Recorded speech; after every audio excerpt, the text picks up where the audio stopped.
Hello, everyone, and welcome to LFG.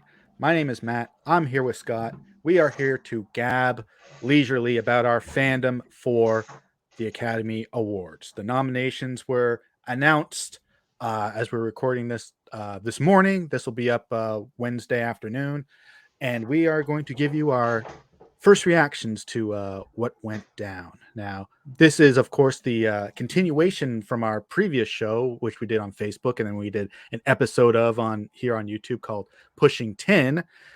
That title's eliminated. All of our fun gabbing stuff will be on LFG, including award season. We didn't continue the Golden Globe conversation, though. We just did the nominations and then we kind of let it go. And my reasoning for that was the Golden Globes don't care, so why should we? I was just gonna say, so did the actors. Literally nobody cared or anything. So yeah, the Globes were done behind closed doors. Those words were specifically said in a behind closed doors ceremony and released on the internet as a press release. And since they weren't going to do any of the big glitz and glamour about it, we were just kind of, we don't care about it either. We will mention though who won, because many of the winners have been nominated today. So as those come around, I'll certainly say that person won the Golden Globe, and in some contexts is now the favorite to win the Oscar this year. So to kick things off, 10 Best Picture nominations this year. They filled the category up. 10's the maximum. They did all 10. And they said they were doing 10. I know in the past it's been they had to be over a threshold. They said this year they're taking 10. Before it's been 8 and 9, and people are like, why don't you just do the 10th? This year they said we will have 10. And they did. We'll have to look through here and see which one or 2 or 3 were like, they wanted 10, so they threw that one in. Power of the Dog, most nominations with 12. 12 nominations. It doubles up in one category, so it can't sweep, which is too bad, because that would have been pretty cool if that were to happen. Any reactions starting off from the top? We'll start with category. We'll go from the big one and go down to small. Okay. Our first one. So the nominees for Best Picture: Belfast, Coda, Don't Look Up, Drive My Car, Dune, King Richard, Licorice Pizza, Nightmare Alley, Power of the Dog, West Side Story. I am happy with this. I have to see 2 more, and I've seen 8 of these movies. So I have to see Don't Look Up, Coda and Drive My Car. Coda is available on Apple TV, and Drive My Car is the Japanese foreign language film that's been getting a lot of praise and press here. The only thing, this is all pretty standard. The only thing, there was a little bit of buzz that West Side Story might be on the outside in, and the only 2 movies I could theoretically think that had a chance were Being the Ricardos and Tick, Tick, Boom. Tick, Tick, Boom, which was my favorite movie of the last year, only got 2 nominations for lead actor and editing, which I thought those 2 things did exceptionally well. I don't think Lin-Manuel Miranda was really able to crack into the directors, but I thought either of those 2 movies would be in there. I think the 2 movies that took those films were Coda and Drive My Car, which have kind of stormed on a lot in the last little bit. And yes, took out the larger, flashier musical movie based on a true story, and the film about behind the scenes of like Hollywood legends that normally is so rewarded. Being Ricardo's only 2 nominations in this. Yeah, we'll certainly get into snubs there. There was really no surprises here. I mean, I can tell you what my favorite of is, and I can certainly tell you what my least favorite of this list is. I don't know if we've really even talked about my thoughts on some of these films. This is the best avenue for it. But there was really no surprises other than what I just mentioned. Yeah, I felt like all 10, this is a really balanced nomination list. We've got dramas, comedies, period pieces, biopics, genre films, sci-fi and horror with Dune and Nightmare Alley, an international film with Drive My Car, and a remake with West Side Story, which is also you get some big names in there. You got Adam McKay, previous Academy Award winner, Denis Villeneuve, Will Smith's in there. You do have Bradley Cooper, Guillermo del Toro was able to crack for Nightmare Alley, which was certainly my top 3 favorite films last year. Spielberg's there as well too. Branagh. There's some star power from top to bottom on this list. Yes, I have those names here: Kenneth Branagh, Denis Villeneuve, Paul Thomas Anderson, Bradley Cooper, and Will Smith. These names have been nominated many times, but have never won. So this is my list of people who are hungry for that Oscar this year. So much so, and I think each of them, with the exception of Bradley Cooper, are nominated more than once in this year. Mm-hmm. So from that, yeah, I have about five more from Best Picture I need to see. Scott here is the guy who went for a 2-hour drive to go see Licorice The day Pizza. I want to tell you, so this is my favorite story. I got to tell you, and I got to tell you my thoughts. I don't think you know what I think about the film. So I drove the day before the lockdown, so it was like January 4th, and I wanted to see Paul Thomas Anderson's Licorice Pizza, and it was only playing in London. So I drove 2 hours, saw the movie, mask on, no food, anything, and drove home. And I didn't like it. I'm like the only one. So many people love this movie. I think this movie had a lot of problems. There's some fun bits. I think the performances were great. I think Alana Haim and Cooper Hoffman were incredible. But I did not like Paul Thomas Anderson's directing, to the point when you see the movie, you know exactly what I'm talking about. There's this like incredibly racist comedic subplot that I'm like, how is this even in the movie? And I was kind of off because it's in the first like 15, 20 minutes, and it's John Michael Higgins' character, and it's incredibly racist. And my whole theater is cracking up laughing. And I'm just like, this is so dumb and not funny. And it gave me a sour taste for the film, to the point that, like, I get it. I'm big in the letterbox this year. I gave it 3 stars out of 5, just because I didn't want to give it a 5, but a 6 was the highest I could go. It's probably my least. It's going to be probably my least favorite of these one after I see the final 2. Certainly of the 8 I've seen, it's my number 8 right now.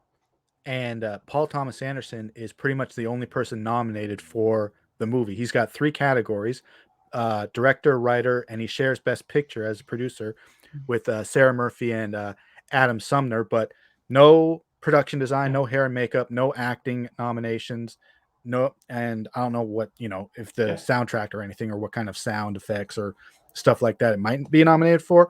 But his writing, directing, and being a producer are the only things nominated, which makes me feel, which is why he's on my list of people who are hungry. He's obviously campaigning for an Oscar. Sure. Next, Best Director. And the nominees are Kenneth Branagh for Belfast, crying out loud, Ryusuke Hamaguchi for Drive My Car, Paul Thomas Anderson for Licorice Pizza, Jane Champion for Power of the Dog, and Steven Spielberg for West Side Story. Mm-hmm. Yeah, this is the big one. This is the big snub. If we're talking snubs and where you want to go, I think there's two big ones. I think Dune getting 10 Academy Award nominations, a lot, like Best Picture, as well as a lot of the technical awards too, but being snubbed on director and not including Denis Villeneuve is wild. That's what Twitter's really erupting about, is like, did they think that unfilmable book filmed itself? Like, how could you reward the film with 10 Academy Award Oscars? All the technical stuff, but the director who orchestrated and conducted it as a maestro was on the outside looking in. And like I said, just Licorice Pizza left a bad taste in my mouth with a few things. Just with that, maybe like the context. There's definitely a subplot of like an of age woman, and Alana Haim is in the film. She's 25 and she has a romance with Cooper Hoffman's 17-year-old, and there's lots of that and lots of crude humor and sex humor and adolescent stuff. And I'm just like, so we're just going to reward that with like the racist subplot and the weird age of the main characters, and not reward like a $200 million spectacle, which at a point saved film by juggling all these acts and leaving an incredible film leading into the part 2. Right. And we're going to nominate it everywhere else, but not for director. I was just like, I like PTA. Just not here. I was just like, we're not really not going to do Denis Villeneuve. And he literally threw his hat over the wall by naming it Dune Part 1. The movie hadn't been released yet, and Part 1 came up on the screen, so that made people say, so Part 2 is coming? With no real plan, except for himself having a plan on what he wanted to do. But the studio didn't say there's going to be a Part 2. It wasn't until the wonderful reaction that the movie got that they were going to do a second part. I just want to go back a second. Excuse me. Where is it? Power of the Dog and West Side Story were the 2 Golden Globe winners for Best Picture. drama and musical comedy. Jane Campion, the first woman in history to be nominated twice for Best Director as a female. And she won the Golden Globe, so I guess that makes her the lead I mean, for... 12. I think if we're going, I think we're going to go back-to-back female directors with her and Chloe Zhao last year. But I think Jane Campion's like the one to watch. I'm glad Spielberg got in there. I told you off screen, the neat thing about Spielberg's nomination, it makes him the first director nominated in 6 decades, 70s, 80s, 90s, 2000s, 10s, and 20s. He's the first director to be nominated for Best Director. So that's wonderful. Out of all the Oscar stuff, I think that's one of the coolest as well, too. And Kenneth Branagh is the first guy to be nominated in 7 different categories with Belfast, which I thought was just okay. I thought Belfast was a little pretentious. I really liked the performances, but I just think making it black and white and like the films in color, I was just like, he's just really going for it. But he was rewarded, so God bless him for it. Is he nominated in 7 categories? I saw something. What did I see? Kenneth Branagh, 7 categories. Should have read that article before I just quoted it. Belfast, Kenneth Branagh makes history with nominations in 7 categories. The movie has 7 category nominations, but he's writer, director, producer. He didn't star in it or anything. He didn't write any music. Yeah. He's not the editor. So the movie has 7 nominations. One last thing on Denis Villeneuve, who is definitely missing from here. I was reminded of like Francis Ford Coppola not winning for The Godfather, but then winning for Godfather 2. Peter Jackson for Lord of the Rings, nominated but didn't win for the first 2, and then of course Return of the King swept. And Dune is reminding me of movies like The Godfather and Lord of the Rings. So if part 2 is a success, we'll definitely see his name and probably a win after that one's released. Perhaps, yeah, as a culmination, that makes sense. Yeah, for sure. Going next is Best Actor in a Leading Role. Javier Bardem in Being the Ricardos, Benedict Cumberbatch for The Power of the Dog, Andrew Garfield for Tick, Tick, Boom, Will Smith for King Richard, and Denzel Washington for The Tragedy of Macbeth. Okay, I'm going to play a little iso ball here. First and foremost, I'm on the Will Smith train. I have a Will Smith hoodie. I could not find it for this. I will wear it for our prediction show. Will Smith is my favorite actor in Hollywood. He's one of my favorite things. He is a constant in my life for the last 30 years. God bless him. I love him. He's going to get his first Academy Award this year, and I'm so happy. I'm going to weep when he takes the stage. This category was relatively a lock. I think, in my opinion, Benedict, Andrew, Will Smith, and Denzel were locks. They were the 4. I was really excited to see who was going to get the 5th. The rumors for the 5th were incredible. Does past Academy Award winner Javier Bardem get it for playing Desi Arnaz? You know, they love the story, and he's playing a titan in Hollywood himself. Does Oscar darling, nominated 6 times before, Leonardo DiCaprio, get it for Don't Look Up? He does a lot of stuff. He does some comedy, does some drama, and he's in about, if that movie's 2.5 hours, he's in that movie for 2 hours and 5 minutes. So, and it's a very personal subject for him. Does he get it? Or the Oscars sometimes has a tradition of nominating a beloved TV star to take the next step, a first timer. So I was looking at a guy like Peter Dinklage coming off Game of Thrones, and he did Cyrano. Cyrano was fantastic. I saw Cyrano 2 weeks ago. Blew my mind. Incredible. I gave it 4 out of 5 stars on Letterboxd. And I was like, okay, I really like Peter Dinklage for this 5th spot. Ultimately, they gave it to Javier Bardem, which is great because, like I said, he is a past Academy Award winner. He plays the game. He's a young, handsome man. And he did, between that and Dune, he had a very good year. Plus, his wife, not to jump ahead, is nominated an actress in a leading role as well, too. So, ultimately, I'm not mad at it. To me, there was no surprises here. Mahershala Ali, also missing. Yeah, Swan Song was okay. It was really good. There was 2 of them. Saw that movie, too. But I never really bought him as a viable candidate. 2-time Academy Award leader in supporting. He's fine. He's got he's fine. I have written in my notes, this was the No Way Home category. When No Way Home came out, the headline for some of the clickbait articles were stars of No Way Home likely to be nominated for Oscars.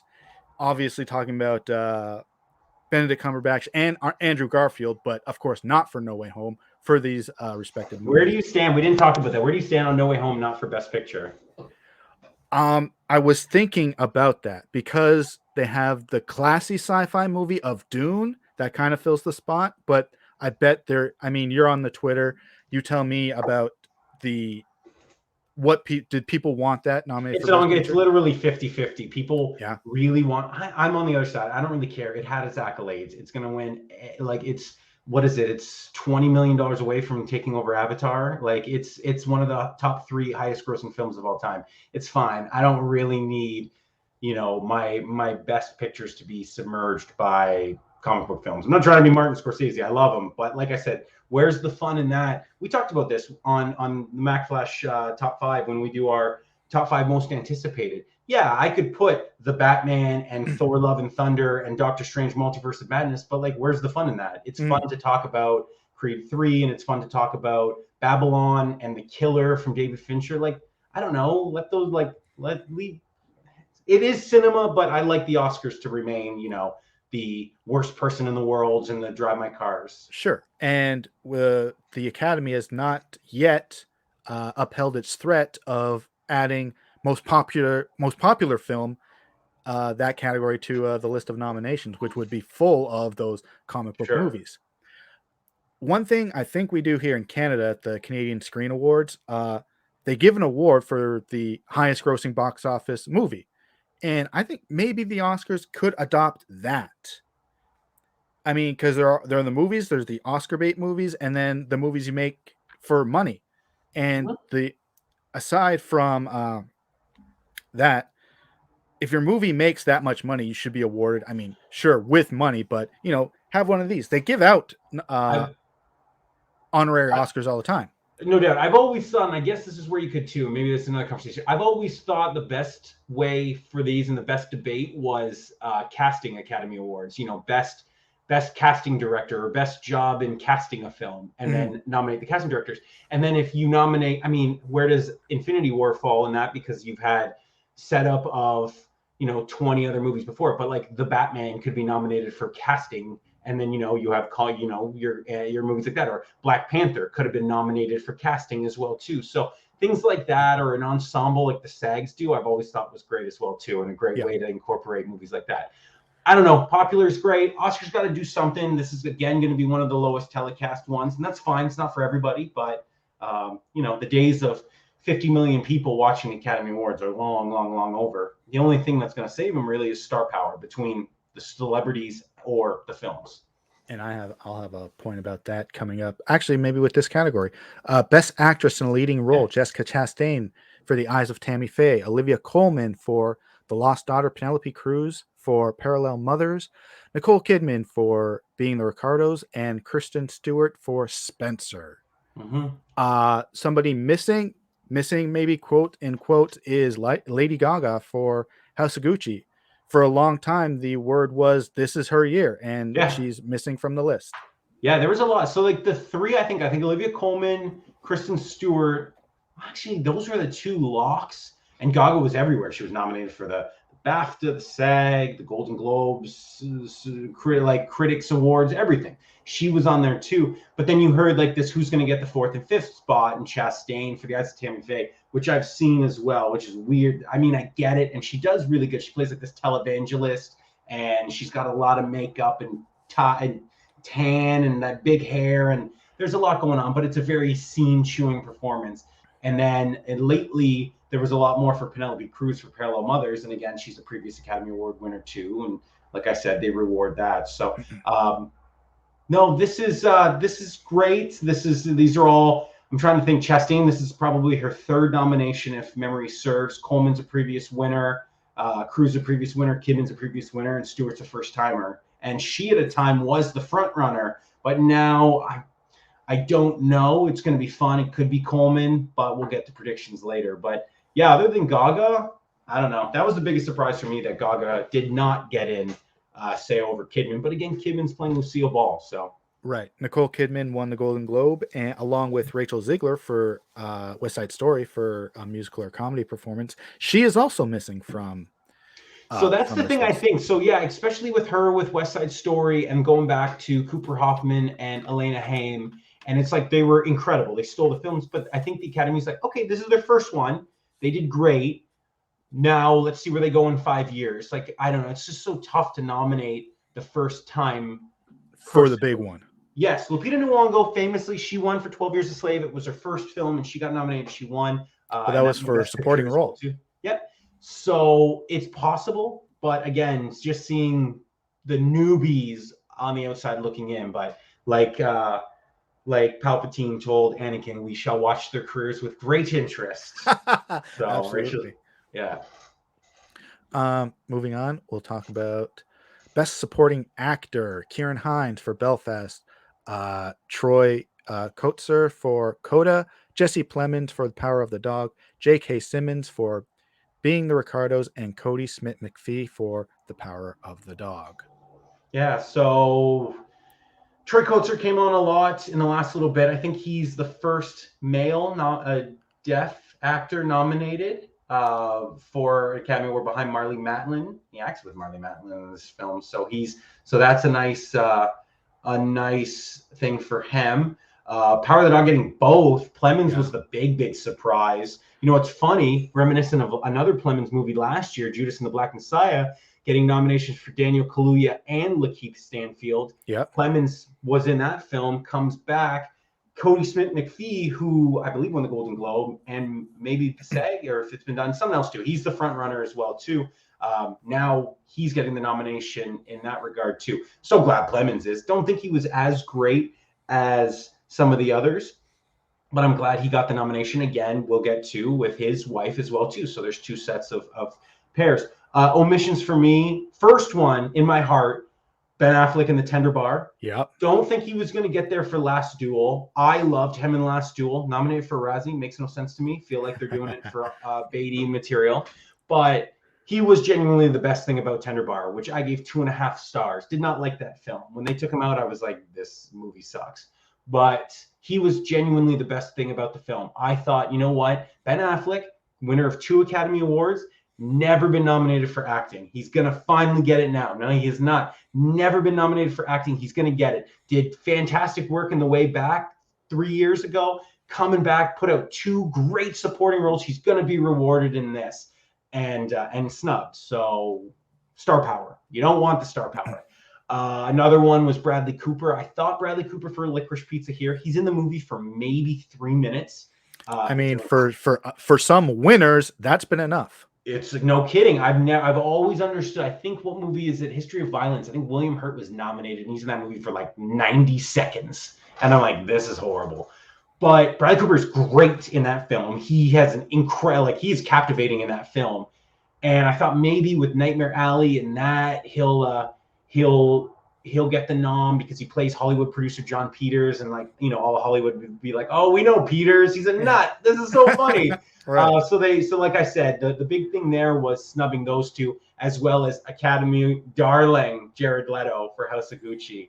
That was the one where I'm like, this could go either way, as Paolo Gucci, and the Academy Award said, listen, we gave you an Academy Award last year for No Good Deed, or like that movie with Denzel. He got an Oscar nom for that. Oh, that's right. Yeah. Only Bad Deeds or something. He got an Oscar nom for that. Couldn't run it back again another year. So yeah, like I said, going back, the big surprise for me was Plemons over some of the other big names. Sure. I felt that same way, but for J.K. Simmons. Yeah. Sure. Exactly, when his name came up, I was like, really? Because I saw Being in Ricardos, and yes, he's good, but an Oscar nomination worthy over Jared Leto? I'm not too sure. I think the thing we look at too is just he's playing a real actor, and he does give that speech at the end, and he's a former winner. I mean, I know Leto is too, but he was so polarizing. But JK is a former winner too, and genuinely liked in the Academy. Maybe that's what sways it. And I would have liked to put Ben Affleck specifically because, well, he has 2 Oscars. I was going to say I would like to see a list of first-time nominees, and one of them is definitely going to win. So, but aside from J.K. Simmons, the rest of them are first-time nominees, sure. And so we're definitely going to get a new. Yeah, that would have been nice if it was Ben for that reason. Then Oscar winner for sure. Moving on, next to that is actress in a supporting role. Jessie Buckley for The Lost Daughter, Ariana DeBose for West Side Story, Judi Dench for Belfast, Kirsten Dunst for The Power of the Dog, and Ingenue Ellis for King Richard. Similar to the Best Supporting Actor category, Judi Dench is the only former nominee and past winner. So there's a good chance that we're going to get, fresh blood. Yeah, Walking I away with think the trophy. the fun thing here, same thing before. Syrian Hines got nominated for Belfast. The grandparents both got nominated. I thought in Belfast, Jamie Dornan and Catriona Balfe were the best parts of the film. But Belfast got nominations for the grandparents, which again, that's special as well too. I think Kristen Dunst was the early frontrunner. I remember hearing about Kristen Dunst's performance, I think a year ago. I think I remember being like, okay, we look ahead to next year and the Power of the Dog people had this. And I was like, oh, Kristen Dunst is going to win an Academy Award. She's on her way. Ingenue Ellis did great acting opposite Will Smith. I'm happy she got there because that's a really big role and largely forgotten and overshadowed by Richard Williams and Will Smith. And she's behind it. And they have an incredible scene in the kitchen too. Ariana DeBose, relative newcomer as well too from Broadway. She steals the film. I did want Mike Faust too as well for the actor in a supporting role. He was kind of a hot name that was rumored about, but I'm certainly glad she got in there too. And Jessie Buckley, fun fact, nominated for The Lost Daughter, the third time in Academy Award history that two actresses have been nominated the same year for the same role in the same film. She plays the younger version of Olivia Colman. So it was done twice before with Kate Winslet in Titanic and the woman who plays the older Rose, and Kate Winslet and Judi Dench in Iris. They did it as well too. They ran it back in too. So yeah, this is the third time in Academy Award history that two actresses have played the same role and got nominated the same year. That's fascinating. Ariana DeBose won the Golden Globe, so I guess that makes her the front runner for. Yeah, she's out front. She's super active on Twitter. She just hosted SNL. She's very fun. She's beautiful. She's multiracial, and that's, like I said, if you're looking to strap the rocket on a young, hot actress that kind of ticks the boxes, she's LGBTQ, proudly outspoken. I'm like, she would be a very good one to, for the New Look Academy. And a similar fun fact, doing a role that has already won an Oscar. Rita Moreno played Anita in the original West Side Story. I know, that's cool too. She won an Oscar for that. So maybe we'll see Marlon Brando, Robert De Niro, or the Joker. Two guys have played the Joker and won Oscars. Excuse me. Going on from there, we hit screenplays. Best Original Screenplay: Belfast, Don't Look Up, King Richard, Licorice Pizza, and The Worst Person in the World. Yeah, people have been going nuts about Worst Person in the World lately. That's definitely one of the few. I don't have many that I have to see. That's another one that I do have to see as well, too. Yeah, this is fine. Brana's great. It's a personal story. People are going to like that. I don't know if you know, I love Don't Look Up. I really enjoyed Don't Look Up. I liked it a lot. I like what it says. I like a lot of the running jokes. I think it's really, really, really good. I really enjoyed Don't Look Up. So I'm glad. I did not enjoy it as you seem to have. Yeah, because I messaged after and we never really talked about it, and I was like, well, that's a movie, and it is. But then I was like, I feel like, and then after I sent it, I'm like, I feel like the guys think I hate it. I watched it twice. I really like Don't Look Up. I'm like, it's a very polarizing movie, and I'm in that camp. I was gonna say hate is a harsh word, but if I ever wanted to watch it again, it'd be on a dare. Really? Oh, I can't believe we got to talk about this after, because I think there's a lot to talk about there. But yeah, I think the big snub is Being the Ricardos. I think Being the Ricardos was an original screenplay, and no Sorkin in director, and no Sorkin there too. And I mean, he's off of a year removed from Trial of Chicago 7, where he got both, and now he was kind of the Academy darling, and now aside from the acting performances, again playing legends. That movie's largely forgotten between the 3 Oscar nominations. One missing for me would be Wes Anderson for The French Dispatch. So 0 across on that at all. I agree with you. I like French Dispatch 100 times more than Licorice Pizza. 100 times more. And that movie was about writers. And it was, I mean, for anyone who hasn't seen it, you're pretty much watching the narration of a magazine. You're watching people say what they're reading, essentially articles from a magazine, but it's very love story to the written word, and to have it not be nominated for screenplay specifically is a snub in my eyes. It's funny because you think he was like an Academy darling in 13 with Budapest Hotel, and then now 0 nominations. Royal Tenenbaums, I thought for sure was winning when that French Dispatch got less nominations than Free Guy. Free Guy and Coming to America got more Academy Award nominations. That's right. I saw Makeup and Hairstyle. I went, hell yes. I absolutely could. We'll get to that for sure. Moving on. Adapted screenplay. This is where I thought maybe No Way Home could have gotten nominated. Best Yeah, well, adapted they've always screenplay. had that debate on adapted from comics and graphic novels and things like that. It's always fun. I think it was most fun and enjoyable the year Logan was out. I remember they really pushed for Logan to get an adapted screenplay. Yeah. Yeah. But these nominees include Coda, Drive My Car, Dune, The Lost Daughter, and The Power of the Dog. Maggie Gyllenhaal nominated for an Academy Award. Who'd have Yeah, thought she was another one who directorial debut with Lost Daughter, and she got locked out there as well too. But she might be able to get it there. That'd be nice. Adapted screenplay. It's adapted from a novel, and it feels like it. So yeah, that's interesting. Can't wait to do our predictions. I got to see the other two. Right. The Golden Globes doesn't split between original and adapted. They just do screenplay, and Kenneth Branagh won the Golden Globe for best screenplay for Belfast. Next is animated feature film.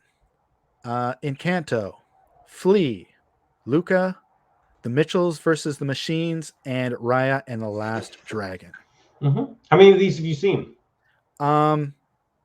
2. Okay. And I am really excited to see Flea.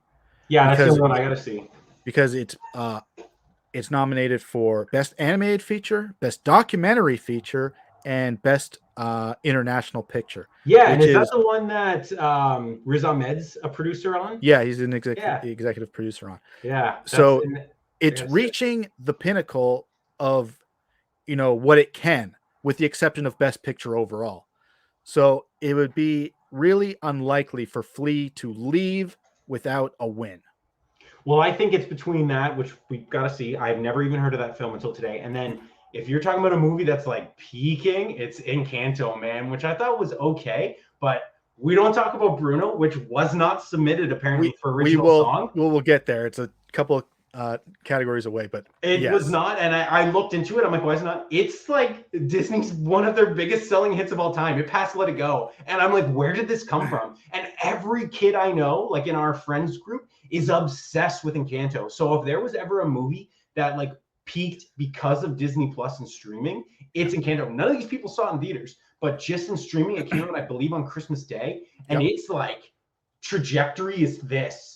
And it's just peaking at the right time. So if they vote in like 2 weeks, and these are parents or grandparents, man, Encanto, out of any movie, is like trajectorying at the perfect time. And it won the Golden Globe for Best Animated Feature this year. For me, though, Encanto would be on the list of soundtracks that are better than the movies. Okay. Yeah, it was okay. The movie was okay. The first half is great, and the second half, I'm just like, there's a lot going on. Right. But when we talk about what song got nominated, there's, a list of so many except the one that got nominated. After that is international feature film, Drive My Car from Japan, Flea from Denmark, The Hand of God from Italy, Liana the Yak in the Classroom from Bhutan, and The Worst Person in the World from Norway. Yeah, it's interesting. I've heard of The Hand of God. I had some people telling me I got to watch it. And then, like I said, out of buzz, The Worst Person in the World is getting a lot of buzz now. Flea, certainly we just talked about, nominated in 3 other categories. But it's those categories that sometimes you look at. It's the same thing with Parasite. If I look back at a few other movies too, Life is Beautiful, maybe things like that. If a foreign language film is nominated for Best Picture and then nominated for foreign language film, you're kind of like, ooh, well, if you're good enough to be in the Best Picture, you're probably going to win this one easily. So. Last year it was another round. We said the exact same thing. It was nominated for Best Director and Best Picture and International Picture. So we were like, it's that one. So that's what they do now. Now that they broaden it to 10, usually at least 1 or 2 foreign language films will be in there, especially now with the way of streaming and everything and accessibility. It's at our fingertips at constant hours of the day. So yeah, usually you can gauge that one and be like, yeah, who got the major nominations as well. So next up is Best Documentary Feature, Ascension, Attica, Flea, that's its 3rd nomination, Summer of Soul, and Writing with Fire.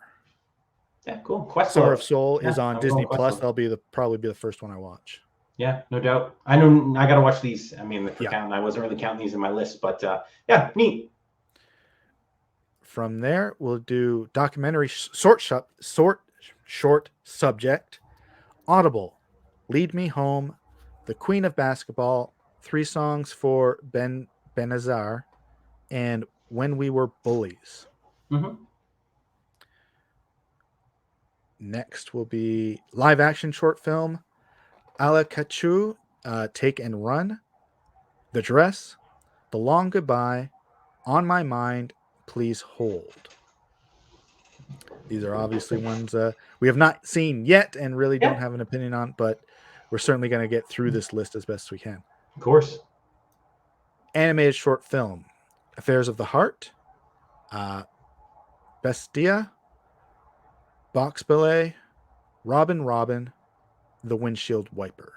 Yeah. I can't gauge anything too. I wish I could tell you a little bit of what I listen to a lot of movie podcasts, and like I said, I'm the Twitter expert, but I haven't heard of any of these either, so I have nothing to provide outside of these. But we shall watch. We shall watch. To continue, though, best original score: Don't Look Up, Dune, Encanto, Parallel Mothers, and The Power of the Dog. Yeah, some good Hans stuff Zimmer here. won the Golden Globe for Dune, and that's probably that's the top of my list for sure. So Nicholas Britell's my guy. I listen to a lot of Nicholas Britell. He does the theme song for Succession. He's probably the hot new thing in music. You see him. He's attached to a ton of films as well too. I hope, but you're gonna probably look at what Hans Zimmer did for Dune there, or maybe give it to something classic. If Power of the Dog really is as beloved as they're saying, I could see it win there too. So, but the good names, I do like seeing Nicholas Britell there because he is taking the next step. From there, best original song, Be Alive from King Richard, Dos Origantas from Encanto, Down to Joy from Belfast, No Time to Die from No Time to Die, and Somehow You Do from 4 Good Days. Yeah, that's Now, cool. Yeah, it's which one we talked about. There's probably better Encanto songs. People were like, "Oh, this is the one." yeah, that's the one that also got nominated for a Golden Globe. Yeah, if it And was, when that happened, I had to remember where it even was in the movie. And when it got nominated again today, I saw that one and then I was like, oh, okay, we don't talk about Bruno. It starts with a W and they do these alphabetically. So it'll be at the bottom. And it didn't yeah, show up at all. yeah, it's And reminiscent to "You're Welcome" when "You're Welcome" was shut out and they did "How Far that's I'll true. Go," Yeah. but yeah, "You're Welcome" wasn't nominated. And you're just like, "Are we sure? Are we Yeah. sure?" One thing I'll add about this, so Beyonce Knowles Carter, first Academy Award nomination, good for her. I was holding out hope that maybe Jay-Z could have snuck in there. Jay-Z recorded the song with Kid Cudi off "The Harder They Fall" called "Guns Go Bang." That song is awesome. I'm like, oh, are we gonna get Jay-Z and Beyonce going after original song together? But "Harder They Fall," another film that was shut out as well too, which is kind of lame. But yeah. But for as far as star power goes, it's Billie Eilish. Their eyes are on her, and I think it's most likely she's going to win. Yeah, she's the biggest. And man, now Bond songs are they just win the Academy Award. If this wins, this is the third Bond song theme in a row that would win the Academy Award, and it's just kind of like it's just what you do. Now the Broccoli family know when you do the Bond songs, you get the biggest name in music, which they theoretically always did, and it will be an Academy Award original song frontrunner. So. She is the front runner. She is the most likely to win. I am though rooting for Lin-Manuel Miranda because he is on my he's one of my draft picks for winning an EGOT, and this is the last one he needs. Yeah, no doubt, no doubt. From there, we'll do best sound. The nominees are Belfast, Dune, No Time to Die, The Power of the Dog, and West Side Story. I have to double check. It may be true or not, but if West Side Story had like live singing while they were shooting, similar to Les Mis did, then it's probably gonna win. Sure, it's that, or it's Dune. A lot of, like, you look at the Mad Maxes of the world, you look Yeah. at movies like that. Those get the law. They sweep the technical ones just Yes. based off the sounds of the ships and the sounds of the creatures and the Yeah. sounds of, you know, them walking on the sand and the sounds of, like, the knife fights and things like that. And but yeah, it'll be either of those two. But I find once we get into these production, you know, the could usually go to the big bombastic, big budget films. Yeah. Yeah. Dune is pretty much the top of my list for as far as a lot of these are concerned, specifically because House of Gucci wasn't nominated for barely any of them. We'll continue to, for instance, excuse me, production design: Dune, Nightmare Alley, The Power of the Dog, Tragedy of Macbeth, and West Side Story. This is another one that is snubbed. That French Dispatch got snubbed, and House of Gucci. I don't know. I don't think there were any snubs. Those are five of the most incredible looking films of the year. I have a personal favorite in this list. Surprisingly, it's probably Tragedy of Macbeth. I have not seen a movie that looks like that. I don't. The cinematography and the production of that film is out of this world. It's black and white, but the backgrounds are like black and white, and it's kind of like shapes, Mhm. and they're doing it, and it's like this third world kind of thing where it's not a stage, but I'm just like, oh my God, this is incredible. That's the thing about, like, the Tragedy of Macbeth or Shakespeare or anything. Like, you know what's happening, but, like, it's dense dialogue. You can't deny it. I hate you admit that, and then people are like, oh, are you stupid? No, it's hard to follow Shakespeare and Macbeth and just the long soliloquies and that. But I remember I was watching it on my computer, and I'm just like, oh my God, Denzel up close with, like, the three windows in the background and just black with three big white windows. I'm like, this looks incredible. How did they do this? So I'm a fan. I love Nightmare Alley. I love the circus shots. I love how it looked after 2. There's some great stuff in the snow in the fields as well too. So I have no problem with those production nominees. We'll continue to cinematography, which you loved from the Tragedy of Macbeth.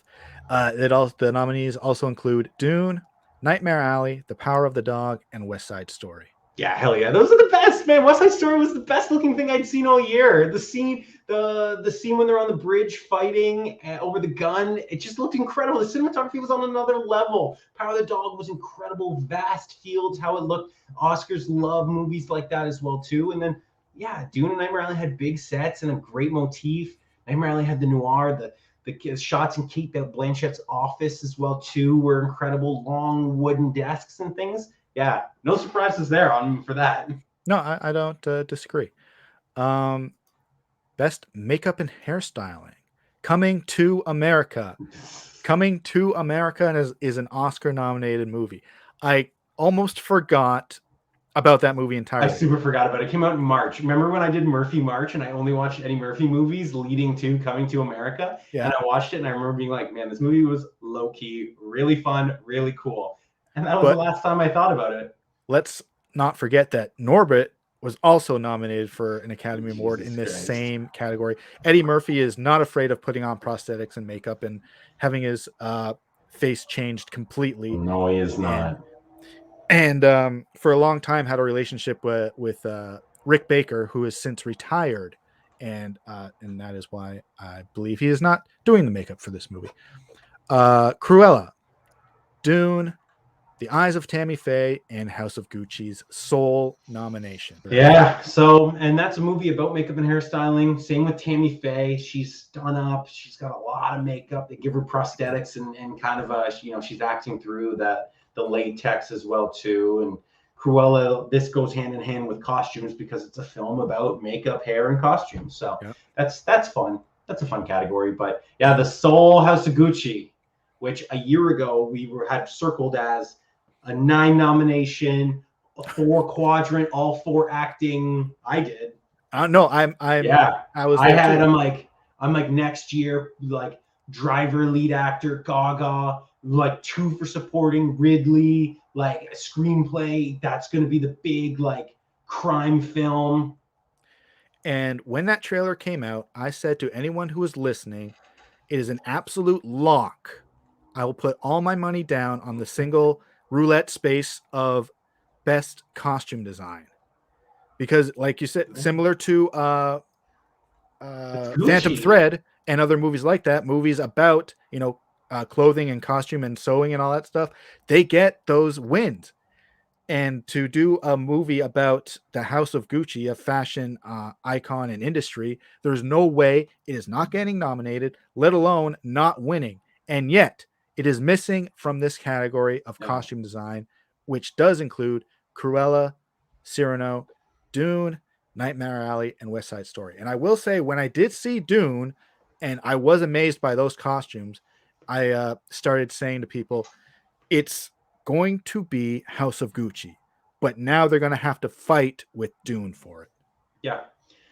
Yeah, that's the thing too. Those big movies, they clean up on ones like that. Nightmare Alley costume design is interesting. Everyone looks beautiful, but theoretically, it's just noir suits. Like Bradley Cooper looks incredible in a trench coat. I bought the same hat he wears, you know that. But so maybe I'm talking myself into it, that I went out and bought his like Trilby hat because he looked great. And Cyrano was fantastic film. Yes. I loved it. I think Cyrano was so much better than I thought. It's just a period piece, so of course everyone's going to be in these large, elaborate costumes in that. I mean, they're in what 1700s France. Like, of course they're going to be wearing wide skirts and the metal frill collar. Like, well, sure, not exciting, but yeah. Continuing from there, we'll do Best Film Editing, and the nominees are Don't Look Up, Dune, King Richard, The Power of the Dog, and Tick, Tick, Boom. So this is the other one for Tick, Tick, Boom. I'm glad it at least got here because I remember watching this movie, and anyone who's seen it knows how incredible the editing is. I couldn't believe that. I know Lin-Manuel Miranda, as the director, is not the film editor or anything, but I could not believe that was his first film, just because you had Andrew Garfield singing songs in 3-4 different settings. Like, he's doing the Tick, Tick, Boom play with Vanessa Hudgens while singing at home, while having fantasies as well too about what his life was going to be like, and they're all kind of mingling together. And I'm just like, how are these being edited? Like the song Dance Number, when he's dancing with his best friend who moved into, Robin Garcia I think is his name, when he moves into his rich apartment, that's like edited as a fantasy. They're dancing, there's tons of extras, he's performing it in the play, and I'm just like, I remember watching and being like, I've never seen a movie edited this way. It's like kind of on Adderall, but kind of cohesive. I'm like, this is incredible. So I'm going to be riding that flag too. I don't know if I'll pick it. They might go something boring, but it is edited phenomenally. And finally, which is, I'm going to nickname the category of LFG-like movies. Yeah. Best visual effects. They include Dune, Free Guy, No Time to Die, Shang-Chi and the Legend of the Ten Rings, and Spider-Man No Way Home. Yeah, visual effects, baby. They're all the things. They're all the big blockbusters. Yeah. Yeah, that's cool. I mean, you look and Dune gets all the other accolades that the snobby voters are just gonna probably give it that, and rightfully so and deserving. But yeah, visual effects you can always count for being a spot for our beloved superhero films as well too. And I don't want to do a early prediction, but yeah, I mean, looking at the list, I was just Spider-Man No Way Home is in my eye line. I was like, yeah, that's gonna win. And I looked up, oh yeah, Dune. I haven't seen Free Guy yet, but Free Guy's just okay. Free Guy is just like a standard like visual effects movie. Like, there's a lot of it, but yeah. Whoops. So that ends the nominations for all of these major categories. I will, though, add the Governor's Awards will issue out honorary Oscars to actors, including but not limited to Danny Glover for his humanitarian efforts, which I'm happy about, and Samuel L. Jackson. I heard that one too. That is fantastic. Yeah. So I guess that'll close up the our video about the nominees. We will be back to do our predictions and then once more to react to who actually did win. Yeah, of course. We'll do that right after. Perfect. Looking forward to it. Yeah, like I said, I got to finish up a few other movies. We'll do a lot of see what the vibe is on a lot of those lesser thens. And yeah, I'm excited to compare because you got to see how the stock goes. So the Oscars will be airing on ABC in America and simulcasting, I think, on CTV here in Canada. That is on March 27th, 2022, which gives us pretty much 2 months to catch up on everything we haven't watched. It's wild. Missing that. Just Just do it February 27th, guys. What are we doing? Honestly, it's wild. With that, don't forget to like, share, and subscribe. Tell us in the comments who you think will win and who got snubbed and who you think the front runner is. Scott, anything last words? No, that's great. Go Will Smith. Will Smith. We'll end it on that. LFG.